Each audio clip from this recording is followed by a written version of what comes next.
Good day, here are the top stories from the Philippine News Agency. President Ferdinand R. Marcos Jr. is calling for a renewed effort to combat the country's triple burden of malnutrition. During a sectoral meeting in Malacanang, President Marcos emphasized the need for national-level support to assist local government units in addressing malnutrition. He directed the Department of Health and related agencies to strengthen efforts of the National Nutrition Council in addressing undernutrition, overnutrition, and micronutrient deficiency nationwide. The multi-agency body was created in 1974 under the administration of his father, former President Ferdinand Marcos Sr., to fight malnutrition. The President instructed DOH to focus its campaign on healthier food options and the implementation of its first 1,000 Days program, particularly in 34 priority areas identified in Philippine Plan for Action for Nutrition.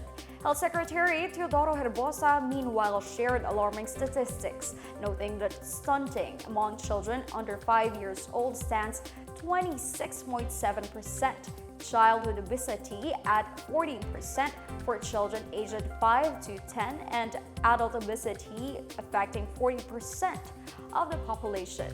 President Marcos stressed the importance of a consolidated government effort to address these alarming trends and ensure a healthier future for Filipinos. House Speaker Martin Romualdez has assured budgetary support for the Armed Forces of the Philippines, including a proposed 350 pesos daily subsistence allowance increase for soldiers. This pledge aligns with the Marcos administration's commitment of improving the welfare of uniformed personnel. Romualdez made the assurance during a courtesy call by 17 AFP generals and senior flag officers at the Speaker's office, emphasizing the importance of ensuring the adequate resources for soldiers to maintain national security and defense. He said the proposed 2025 national budget includes provisions to address the needs of soldiers. Meanwhile, AFP Deputy Chief of Staff Lieutenant General Jimmy Larida expressed gratitude to Romualdez, calling the allowance increase a significant morale booster for soldiers. He also reaffirmed the military's loyalty to the Constitution and thanked the lower house for its support of modernization programs and national security initiatives. Romualdez also highlighted the need to fast-track programs to improve soldiers' morale, particularly those deployed in remote and high-risk areas.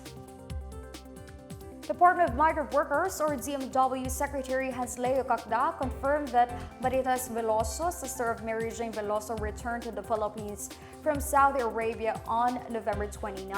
According to Secretary Cacda, DMW is coordinating with its Migrant Workers Office in Alcobar to address Marites' pending claims against her employer. Marites requested repatriation from the DMW after an alleged sexual abuse by her Saudi employer.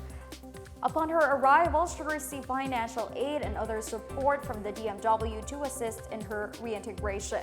Cacda said Marites' family will also receive medical aid from the OFW hospital in Pampanga, including treatment for her grandchild with a blood infection. Meanwhile, Mary Jane Veloso's parents received financial assistance during their visit to the agency's main office last Sunday. Cacda said the Department of Foreign Affairs and the Department of Justice continue to work on Mary Jane's possible transfer from Indonesia to the Philippines. In news overseas, South Korean President Yoon has lifted martial law on Wednesday morning, hours after its declaration. 190 members of parliament unanimously voted to lift martial law amid protests against Yoon's move outside the National Assembly. Yoon declared martial law in a live televised address on Tuesday night as he accused his opponents of anti-state activities and sympathizing with North Korea. The declaration included a ban on activities by parliament and political parties and putting media and publishers under the government's martial law command. The decision led to a standoff between parliament staff and armed troops trying to enter the National Assembly. Yoon made a declaration after the opposition Democratic Party slashed a proposed budget of 677 trillion won for next year and earlier called to impeach several administration officials. This is the first time since 1980 that martial law has been declared in South Korea. Democratic Party leader Lee Jae-myung condemned Yoon's declaration of martial law, calling it unconstitutional. Several lawmakers have also proposed to impeach Yoon. Meanwhile, the Department of Foreign Affairs urged Filipinos living and visiting South Korea to stay calm and follow local advisories as soon as martial law was declared. The Office of the Civil Defense warns residents in areas affected by the shear line to stay alert and be aware of its possible effects.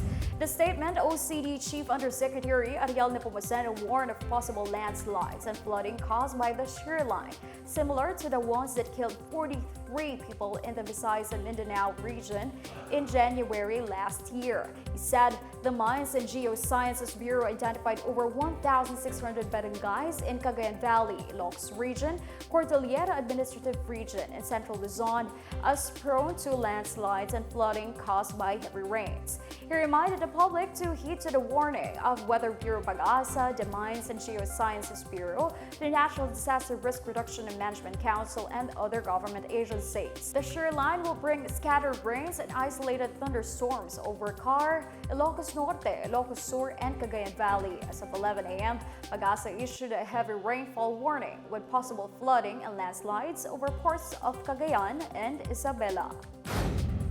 And that's the latest on the biggest stories on the Pna Headlines. For more news updates, visit our website, pna.gov.ph, or our Facebook and X account, Philippine News Agency. The Pna Headlines is also streamed via the Servicio Facebook page. You may also watch the Pna Headlines through the Philippine News Agency's YouTube account and via the News and Information Bureau website under the PNA News. It's 21 days before Christmas.